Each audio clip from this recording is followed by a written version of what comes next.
Alô, mineiros! Trem bom do Papo Mineiro, mais uma vez aqui. Hoje contamos com a presença do executivo hoteleiro, Guilherme Sanson, que é também o atual presidente da Associação Brasileira da Indústria de Hotéis em Minas Gerais. Ele não é mineiro, mas já se tornou mineiro. Então ele vai contar um pouco da sua história para nós, das suas escolhas, do seu caminhar até chegar os dias de hoje. Bom, Bem-vindo, Guilherme. Oi, Bem-vindo, Guilherme. Obrigado por você me chamar no Papo Mineiro. Claro. Pela oportunidade e honra de bater um papo com você. A gente já esteve juntos em vários momentos, melhores do que esse, próximo, dividindo um cafezinho, um pão de queijo e logo mais a gente vai fazer isso de novo. Mas é muito legal a iniciativa, né, do Papo Mineiro, sendo por você como anfitrião. É uma honra para mim, cara, estar com você. Obrigado. A gente, na maioria das vezes, a gente conhece as pessoas no profissional, mas não conhece as pessoas por onde elas passaram. Então, o Papo Mineiro vem resgatar isso. E estou tendo assim, muitas surpresas com meus entrevistados, viu? Está sendo muito bom para mim. Quem mais está se divertindo e mais se agradando, acho que sou eu mesmo, viu? A gente vai descobrir alguns detalhes da vida dos nossos colegas, né? É isso mesmo. Então, a palavra é toda sua. Pode começar contando para nós. Bom, na verdade, você já falou um pouco, né? Na verdade, eu não sou mineiro, mas eu sou neto de mineiro. Meu avô é mineiro, minha mãe é mineira, né? Meu pai é carioca. E eu morei no Rio de Janeiro até os 11 anos de idade. Depois eu mudei para São Paulo e em várias cidades, estado de São Paulo. Morei em várias cidades, morei em Campinas, morei em Marília, morei em Mojimirim, morei em Piracicaba. Então, meu pai, ele era vendedor da Duratex e minha mãe trabalhava na Eletrobras, depois na Telecamp. Então, foi uma vida meio cigana, assim, no sentido de... Mas é boa também, Então, foi isso. Aí até os 30 eu fiquei em São Paulo. Bom, depois dos 30 eu parei de contar um pouco a idade, mas eu morei depois, que nem eu te falei, em Piracicaba, né, e já pela Cor. Vitória e vim para Belo Horizonte. Eu cheguei em Belo Horizonte no finalzinho de 2011, começo de 2012. Tá? Então nós vamos comemorar os 10 anos de Guilherme BH. Que já não moro em BH, né? Já estou morando em Nova Lima, você viu? Eu estava morando... Eu sei, Mas isso é Nova Lima também, Nova Lima é BH. É um bocadinho, perto, é uma delícia lá e eu adoro morar lá. Mas é isso, assim, em termos de trajetória, assim, de vida, né? Não é nem profissional, foi mais ou menos isso, né? Como é que foi essa escolha para o hotel? Então, na verdade, eu comecei a trabalhar bem cedo. Eu tinha 14 anos, ainda podia, né? Naquela época, não era jovem aprendiz. Eu comecei a trabalhar no McDonald's. Aí trabalhei 1 ano e meio lá no McDonald's. Depois trabalhei em lojas de shopping como Guess, como Tickets, como Fórum. E aí já meio que sustentando ali a faculdade, fazendo as minhas escolhas. Entrei no Maxud Plaza em 98 e fiquei 1 ano lá como coordenador na época de reservas e eventos. Na época usava-se fax, eu não sei se o teu público vai lembrar disso, PABX. Uma parte sim. Vamos nos ater à coisa mais tecnológica. Mas, assim, na época a gente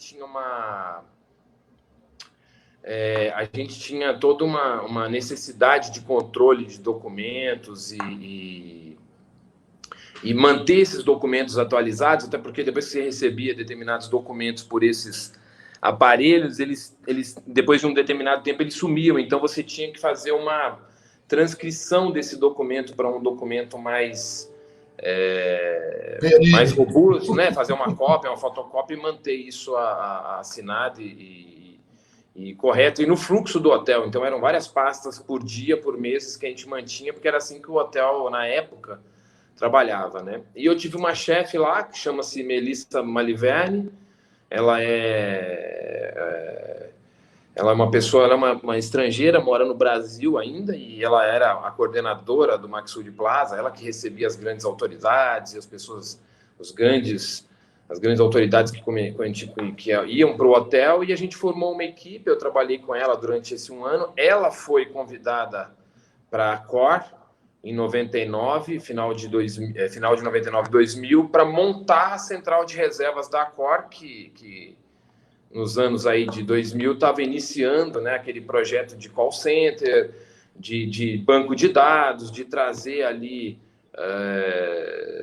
todo o portfólio de banco de dados que a Accor tinha mundialmente para a América Latina e em especial para São Paulo e para o Brasil. E ela, já trabalhando comigo, ela me ligou um tempo depois que ela já estava na Accor e me chamou, falou: olha, eu estou montando uma equipe, eu lembro do trabalho que a gente estava desenvolvendo, eu não sei se você tem interesse de sair do Maxud, mas o projeto daqui da Accor é uma multinacional, você viria para cá como coordenador de database do banco de dados da Accor, né, de montar uma equipe para gerir o quê? Informações dos hotéis, em termos de capacidade, números de OH e o descritivo de cada hotel, né, o que cada hotel oferecia, tipos de quarto, tipos de serviço e outras coisas mais, e também tirar o hotel dessa plataforma digital, criá-lo digitalmente, mas também colocá-lo nas plataformas de venda, que seria nos portfólios das grandes empresas, fazendo RPR, RFPs e enfim, transformando já numa metodologia que inclusive hoje é o que normalmente se faz, né? Mas na época era uma mudança, né, muito drástica, né? De você sair do papel para o digital. E eu aceitei na hora. No mesmo dia eu pedi demissão do Maxud, nada contra o Maxud, se tiver alguém do Maxud nos ouvindo, eu amo o Maxud, trabalhei lá, tenho orgulho de falar que eu trabalhei lá. Era um hotel demais, né? Era um hotel ícone, né? Na verdade, lá chegaram, né, a ter nove restaurantes administrados pelo próprio Maxud, né? Eram mais ou menos, eu não sei se mudou, mas eram mais de 13 salas de evento, com capacidade em auditório, inclusive, para mais de 600 pessoas. Quer dizer, ali é um ícone da hotelaria do Brasil, eu diria para você. E a Accor, inclusive, hoje em dia, a Accor distribui ele, né, na sua plataforma, né? Porque antigamente as plataformas também, a gente fala um pouquinho do passado, era divulgado num livro, no Leading Hotels of the World. Quer dizer, você colocava dentro daquele livro e esse livro ficava de cabeceira para todo o trade, para poder descobrir onde era o hotel, se ele tinha sala de eventos, qual era o telefone dele e assim por diante. Então, você vê como é que as coisas foram evoluindo. Você estudou o quê, Guilherme? Você estudou o quê? Para falar a verdade, já que nós somos só nós aqui nesse papo, né? Não, falar a verdade, eu fiz um ano de contabilidade e eu não gostei, aí saí, fiz 3 anos de direito e aí na Unip, e aí meu filho nasceu, mais ou menos nesse período que eu fui para a Accor. Eu já estava morando, eu e a minha esposa, até hoje é a mesma, tá, Ângela? Fica tranquila. E eu, na verdade, a gente estava assim, 2 jovens, né? Eu tive meu filho com 21 para 22 anos, eu já não tinha como ficar pedindo aporte, ajuda da minha mãe, dos meus pais, né? Porque cada um seguiu um pouco, não o seu rumo, porque eles sempre me apoiaram, mas financeiramente. Então, na época, eu não tinha como manter a faculdade de Direito e as coisas que eu tinha que fazer em casa, e optei em parar de estudar na época, né? E aí eu vinha me formar depois, já trabalhando em hotelaria, já na Accor, em administração hoteleira, né? Que é a minha formação. Mas fiz isso trabalhando no hotel, já no Congonhas. Eu saía de Congonhas, batia na faculdade à noite e assim, bom, enfim, uma luta que eu acho que muitos de nós aí, ao longo das carreiras, tiveram que travar, e no final entrei na Accor, que eu te falei, como coordenador. Depois fui supervisor de database e depois supervisor do call center da Accor, né? Até meados de 2000. Em 2001, eu fui para as operações, fui convidado pelo Frank Pivot, que hoje é o CEO da Accor nas Américas, né? Para a América Latina, não para as Américas todas. Ele cuida dos países latinos, e eu fui o primeiro assistente da rede Fórmula 1, que ainda se mantém na França com esse nome, mas que no Brasil se transformou na rede Ibis Budget, né? E aí fiz uma imersão, tudo a convite dele, né? Pago pela Accor. Fiquei 1 mês e meio na França na época, em 2001. e estudei lá, né? Estudei o conceito do produto, estudei a metodologia de implementação de como se trabalha um produto desse lá na época, e depois a gente fez a abertura do primeiro Fórmula 1, que é o Ibis Budget Paraíso, né? Hoje é o Ibis Budget Paraíso, na época era a Fórmula 1 Paraíso. E aí foi a minha entrada nas operações, né? Eu fui assistente nessa marca, depois fui trainee no Ibis, aí fui trainee, assistente e gerente no Ibis, e aí gerente mesmo, eu fui minha primeira gerência foi em Piracicaba, em 2006, até mais ou menos 2008, 2009, aí depois fui para Vitória, onde eu fiz também a abertura do produto Ibis Budget da Reta da Penha, o único Ibis Budget que tem no estado de Vitória, eu fiz a abertura daquele produto, implementação, compra, entrega para operação. Depois fui gerente lá também em Vitória do Ibis Praia do Canto, ali no Triângulo ali, que é um hotel icônico ali, que para quem conhece, né, ele já era um dos mais utilizados, e ali a gente tinha tinha um Novotel na época, e tinha o Ibis, que depois eles abriram ali na Orla. E aí fui convidado, porque meu chefe me disse que Belo Horizonte tinha uma diária média ótima, que não tinha hotel, que a concorrência não existia, que tinha fôlego para eu poder construir ali um posicionamento dos produtos aqui em Belo Horizonte. E eu nesses quesitos, Hernani, para ser bem honesto, e estou sendo bem transparente, em nenhum momento a gente falou financeiramente. Em nenhuma das minhas transferências, vou ser bem honesto, a gente falou de valor. Eu acho que tinha algumas condicionantes quando você é transferido, mas eu sempre fui pelo desafio, né? Pelo assim, olha, você está indo para uma praça que tem X hotéis, a probabilidade de abrir hotéis é tal, é uma praça emergente. Eu já tinha ouvido muito falar de Minas e de Belo Horizonte. Eu falei com a Ângela, né? Falei, Ângela, vai ser bom para os meninos estudarem, é uma cidade segura, é uma cidade limpa. Minha mãe sempre falando muito de Minas, né? Você sabe como é que é mineiro, né? Então, ela era de onde? Ela nasceu onde? Santa Rita. Santa Rita, lá embaixo mesmo, bem perto. E eu falei, Ângela, vamos, mas como é que vai ser? Eu falei, olha, garanto, porque, assim, comparando, e aí falando um pouco do estado do Espírito Santo, só para vocês terem uma ideia, eu tive greve de polícia lá, então não tinha polícia, você imagina, você está trabalhando, fica 10 dias sem ninguém na rua, caos total, greve de ônibus, assalto na Reta da Penha, para quem vai ali, para Vitória e Vila Velha, tem um pedágio, assalto nos pedágios, tocavam fogo em ônibus, quer dizer, aí quando dava por volta de 11 horas, né, que nos áureos tempo que podia se abrir restaurante, isso vale para lá e vale para cá, dava 11h30, 10h30, 11 horas, estava tomando sua cerveja, o pessoal começava a levantar as mesas, cadeiras, dizendo assim, ó, o bar tá fechando, você quer ficar, você fica, você não... Eu falei, Ângela, acho que a gente vai evoluir na prestação de serviço, né? Eu, dentro dos meus restaurantes, das coisas que eu administrava, a gente nunca praticou isso, mas é um meio do como é que era o povo, né, do Espírito Santo. Talvez as coisas, já tem 10 anos que eu saí de lá, tenham melhorado, mas a gente sentia muito isso, né? Para quem tem uma vida que vem de São Paulo, de boemia, de bons restaurantes, de bons serviços, você estranha um pouco isso, né? E estranha também um pouco da ausência, e a ausência aí não é só no sentido figurado, mas presencialmente, do poder público, né? Porque várias dessas coisas que eu te citei é o mando do desmando. Era mais fácil você resolver as coisas meio que localmente do que quando você precisa de alguém para poder realmente tomar uma decisão.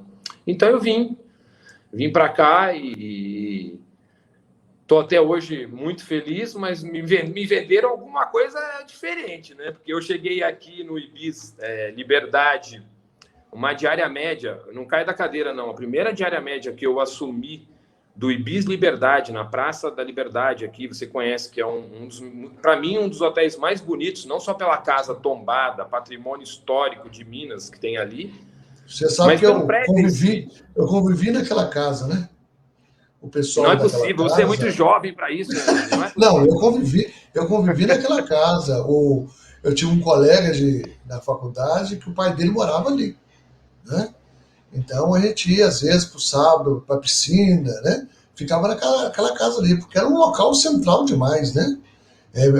Duas casas, né? Duas casas da Praça da Liberdade. Não, E é aquela casa é estratégico lindíssima, até, né? né? E aquela casa é lindíssima. Para dois adolescentes, imagino, ali, era estratégico estar na casa ali, né? Também é uma maravilha, né? E o pessoal me tratava como filho também, então foi ótimo.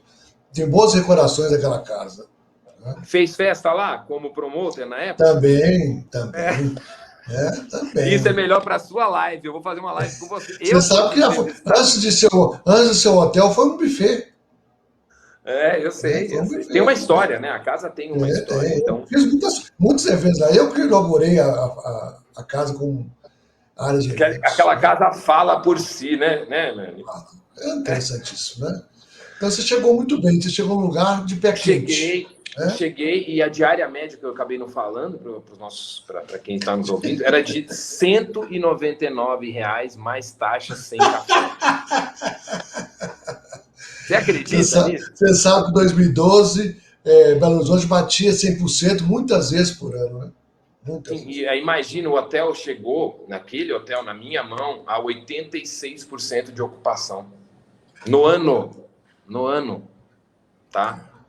Mas aí eu pisei e entreguei isso. No ano seguinte, entrou milhões de apartamentos, né? Começou a história da Lei Geral da Copa, né?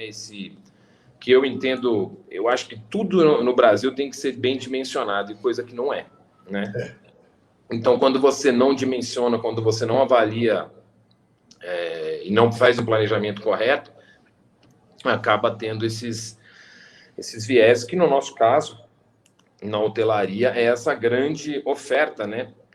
Sem que a demanda tenha paralelamente corrido de forma igualitária, que gera essa briga, esse revés, né? Por que eu digo revés? Porque a gente fala de hotelaria, e aí, especificamente para quem não conhece muito, a hotelaria não se dá só através das grandes redes como a Accor, como o Radisson, como o Holiday Inn. E mesmo que as bandeiras estejam ali com o logo da grande administradora, quem faz a hotelaria são os investidores, né? São as pessoas físicas que compram esses ativos e que acreditam que vão comprar. Estou dando um exemplo prático aqui para nós. Vai comprar por 100 mil. É lógico que pode ser que no primeiro ano, se tudo der certo, você venha a ter uma rentabilidade XY, que no mínimo que a gente espera é que seja de 1%, mas que ao longo de um exercício, né, de alguns anos, você já tenha não só o retorno desses 100 mil, mas que você comece a ter realmente rentabilidade sobre o negócio. E de lá para cá, eu acredito que, salvo algumas exceções, né, algumas exceções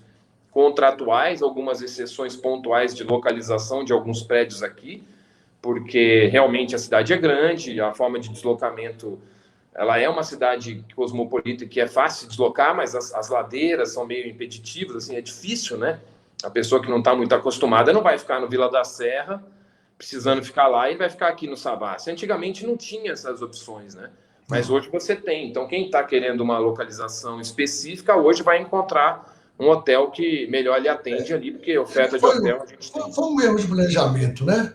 Porque eu recordo, eu estava voltando para o convention, eu estava saindo do convention e voltei para o convention em 2014, e eu fiquei, durante o mês de maio, todo dia tinha inauguração de um hotel, né? Todos os dias de maio. E é interessante o seguinte, que 30 de abril, você tinha X hotéis para 50 mil hóspedes. Não são números fictícios. Um mês depois, dia 31 de maio, você tem 2x de hotéis dos mesmos 50 mil hóspedes. Né?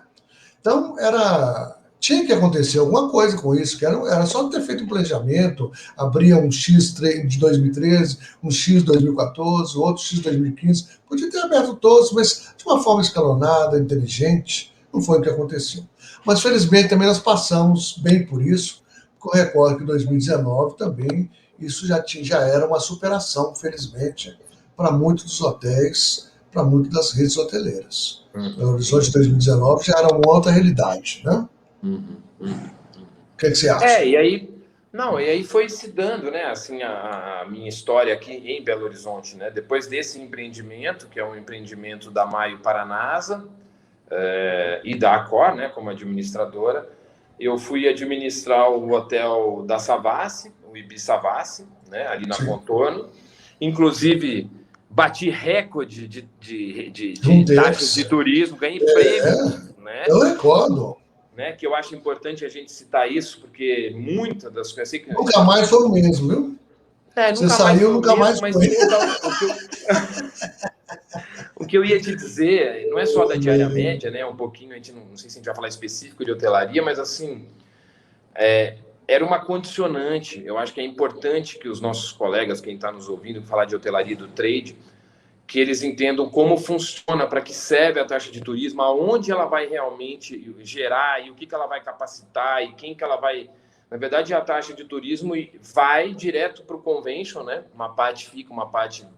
Mas a grande maioria vai para o convention, que nada mais é a instituição que tem a responsabilidade, né? E a busca para todos aqueles lugares onde existe um convention, por colocar Belo Horizonte, nesse caso em específico, na prateleira dos grandes eventos, dos grandes shows, para poder criar e discutir, para ter um city tour, para poder ter pessoas ali, executivos, né? Que eu não preciso citar o nome de alguns, que estejam ali fazendo um trabalho muito mais, talvez, externo assim, realmente... pouco, aliás, você tem ficado em Belo Horizonte, a gente sabe por quê, mas muitas das vezes... que o correto seria estar falando com você e você estar numa grande feira falando de Belo Horizonte para trazer investidores e pessoas para a nossa praça. Os números, por exemplo, eu estou falando de 2019, porque os números de 2019 foram excelentes, né? Eu pessoalmente, né, evidentemente, pessoalmente, pelo convention, mas junto com Secult, junto com Belo Tour, nós capacitamos 800 agentes de viagem. Né? Não é pouquinho, né? Em vários lugares do Brasil, né? João Pessoa, eu recordo, agora estou lembrando de João Pessoa, várias vezes em São Paulo, em muitos outros lugares. Então, um trabalho vai sendo feito, né? Foi um ano também que nós criamos o Visit Belo Horizonte, e esse projeto, que é o meu projeto que eu tenho mais carinho, ele realmente tem dado vamos dizer assim, uma expectativa fantástica. Era apenas 12 convidados, e que desfrutavam, mas que davam uma repercussão. E hoje, por ele ser online, porque o momento exige isso, ele atinge hoje 1.500, 1.700 pessoas no Brasil inteiro. Né? Até fora, né? Portugal, Espanha, Miami. Né? Eu tenho gente assistindo, né, nesse sentido. Então, a questão da promoção da cidade, ela continua muito forte, muito firme. Né? E ele acontece, felizmente, com a ajuda de um edital, né, público da Belo Tour, que dá um pequeno recurso para a gente brincar e fazer isso, né? Que não é uma brincadeira, mas é uma brincadeira gostosa no sentido bom da palavra, né? Que a gente consegue conversar com pessoas. Tanto que hoje eu tenho uma comunidade Visit Belo Horizonte, de todos aqueles que participaram do Visit, e os melhores organizadores de eventos do Brasil. Né? Então é muito interessante você conversar com essas pessoas diariamente, trocar, dar notícias de Belo Horizonte, vídeos e tudo, sempre mantendo eles a par. Ativo na lembrança deles, né? Na hora que abrir tudo, nós estamos prontos, né? Eu fico questionando, na verdade, né, e agora a gente pode fazer esse bate-papo, quantas características, quantas qualidades que a gente tem em Belo Horizonte e em Minas Gerais, mas vamos nos ater mais a Belo Horizonte, que poderiam ser transformadas. Eu acho que isso é um pouco do papel do Visit, né? Em produtos, né? Botar na prateleira, transformar esses atrativos em produtos para que sejam demandados pelo público, né? E eu acho que a gente tem a gastronomia, a gente tem a parte histórica, a gente tem, enfim, a gente tem uma série de coisas ali, sem contar o Mineirão, sem contar o Expo Minas, o Minas Centro, então a gente tem grandes atrativos aí. O Brasil está muito preparado. Mas vamos voltar a você, e você realmente fez uma carreira aí dentro do segmento Ibis, e agora muda-se para o segmento Mercury. É isso? Como é que foi isso? Então, aí, só para complementar, aí, enfim, saí do Savassi e fui para o Afonso Pena, que é o site, né? Que era ali pertinho ali da Avenida Brasil, você foi inclusive lá e tal. Fiquei lá 5 anos, né? Fiquei lá cuidando dos 2 produtos, né? O maior empreendimento de hotelaria de Minas é ele lá, né? Tem 510 apartamentos e fiquei lá praticamente 5 anos e vim em outubro agora de 2020, fui convidado para vir para o segmento mid-scale, que era um objetivo de carreira que eu tinha, né, para complementar o portfólio de hotéis que eu já administrei, para o Mercury Lourdes, né, que também é um mega desafio, com 386 apartamentos, 18 anos de atuação de mercado, mais de 16 salas de eventos, AIB terceirizado, estacionamento terceirizado, academia e tudo mais que o hotel oferece. E estou aqui no momento, talvez um dos mais difíceis, né, para a hotelaria e para o turismo do Brasil. E aí, trazendo isso efetivamente para a gestão, como eu citei, dos empreendedores, né, dos investidores, o que diferencia para mim, nesse caso, Hernani, é a questão do contrato, né, porque alguns contratos realmente na hotelaria suportam esse momento de pandemia que também acho, e te digo isso pessoalmente, eu tinha uma expectativa de planejamento, isso vale para a minha carreira, mas vale para os hotéis que eu administrei, que realmente a gente estaria melhor no ano de 2021. O único senão que eu acho nesse planejamento foi esperar de pessoas que realmente tinham que tomar algumas decisões e que poderiam ter sido tomadas. Eu não estou aqui fazendo crítica a ninguém, o intuito não é esse, mas quando você faz um planejamento e passa pelas suas mãos decisões que podem privilegiar a comunidade, o todo, eu acho que você tem obrigação de fazê-los, né? Então, aí eu volto e regrido um pouco na questão do contrato aqui, porque esse modelo de contrato aqui, como vários empreendimentos hoteleiros, ele é o final de um exercício mensal. Quando esse empreendimento não atinge o ponto de equilíbrio, existe a necessidade dos investidores, aí sejam eles todos, pode ser um grupo, pode ser uma senhora aposentada, como pode ser uma associação, um sindicato, a fazerem um aporte financeiro nesse empreendimento, ou nos outros, nesse caso, para que sustente o negócio. Então, você imagina as pessoas passando por N dificuldades na vida pessoal, na vida, até no psicológico, né, das pessoas. Tem muita gente muito mais, como é que eu diria, transtornada, e dificultando até o diálogo entre as pessoas, evitando não só pela transmissão, mas estão mais irritadas, as pessoas não estão bem psicologicamente, além de ter um viés financeiro, né? Que você tem que arcar com uma diminuição dos seus proventos, seja pela lei que o governo deu, aí a MP, que foi até 31 de dezembro, seja pelos negócios que as pessoas fecharam, né? Ou pelos negócios que eles têm que sustentar mediante a pandemia. Então, é um mega desafio.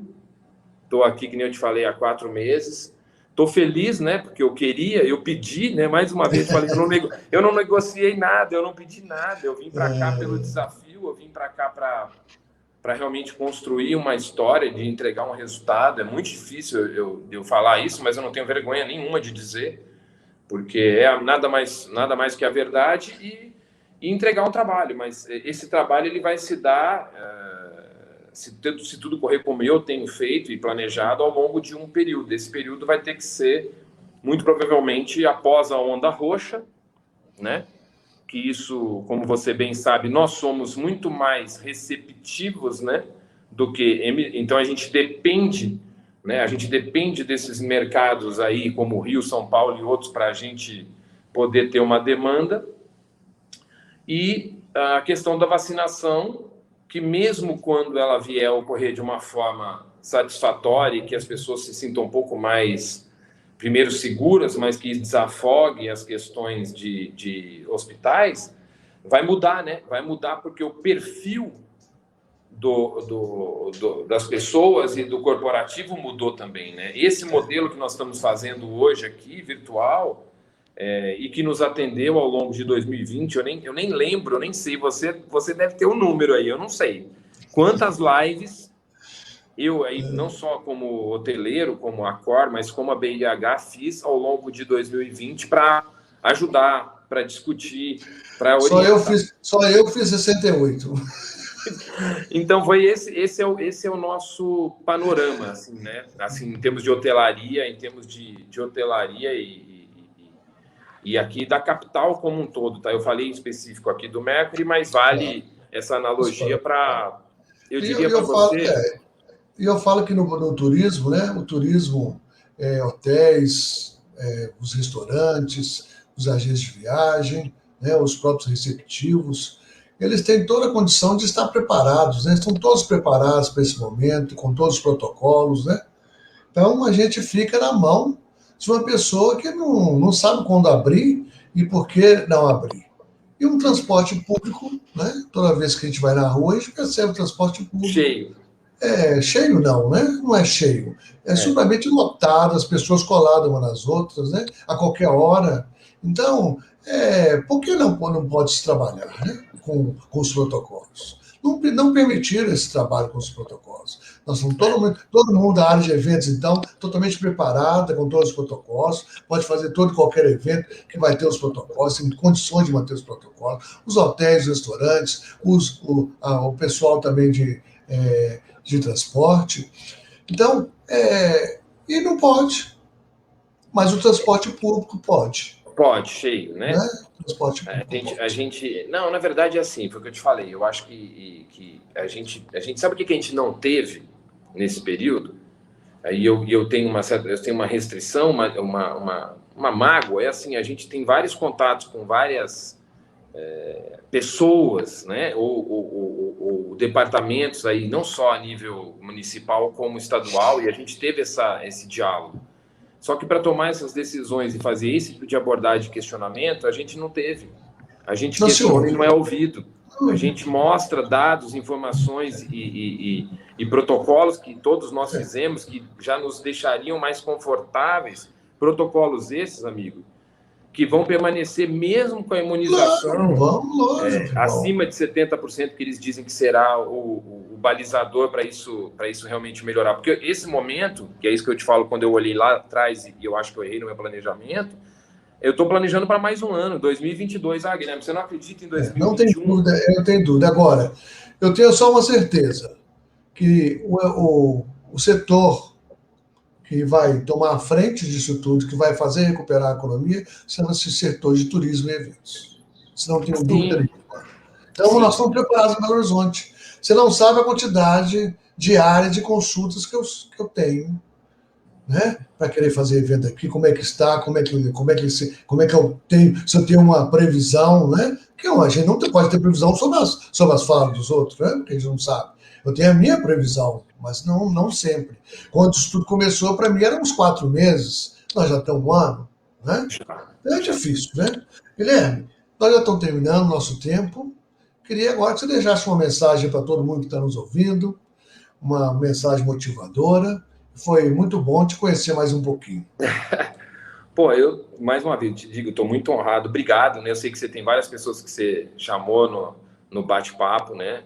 E eu tava, não sabia se você ia me chamar, mas fiquei muito feliz, porque, na verdade, eu acho que eu levo para mim tudo que eu aprendi aqui, cara. A gente não precisa ter vaidade ou algum outro tipo de coisa que para você se posicionar. Eu sempre fui um cara muito simplório. Isso não quer dizer que eu não valorize as coisas que eu construí, mas eu prefiro um bom papo, uma amizade, um bom café, uma cerveja, batendo um papo e resolvendo as coisas e trazendo isso para um diálogo, para que as pessoas construam pontes e portas, né, entre elas, do que a gente eventualmente ficar reclamando das coisas. Eu sou um cara muito otimista, eu trabalho bastante, eu sempre quis fazer alguma coisa que ajudasse não só os meus hotéis, mas a hotelaria em geral, por isso que eu estou na BIH, e eu estou na BIH não só daqui, mas na BIH de São Paulo, eu já participei em Piracicaba, na BIH de Espírito Santo eu também participei, então eu estou na BIH, vou completar 16 anos de ABIH, né? E eu deixo aqui só uma mensagem que, caso alguém que esteja nos ouvindo seja associado ou não da BIH, procure a BIH, procure o convention, procure o sindicato.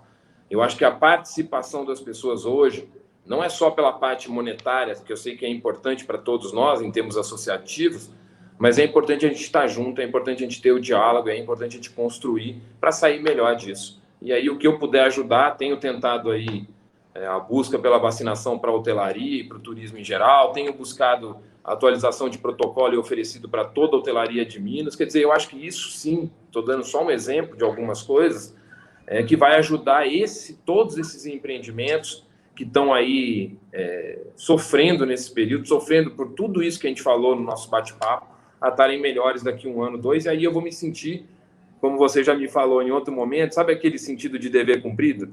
De que você fez tudo que você podia ter feito? Você deu o seu Eu te agradeço. Eu não esqueci do nosso café real que nós tomamos em pé lá no Ibis Bud. Eu não esqueci. Eu sei disso, né? Faz parte da vida, né? Obrigado, Guilherme, viu? Muito obrigado. Sei que você é muito ocupado, principalmente sendo presidente de uma entidade que é muito atuante. Então, muito obrigado pelo seu tempo aí e de contar um pouquinho aí de sua vida conosco aqui, viu? Valeu, Muito obrigado obrigado. mesmo. Forte abraço. Vou cobrar o café.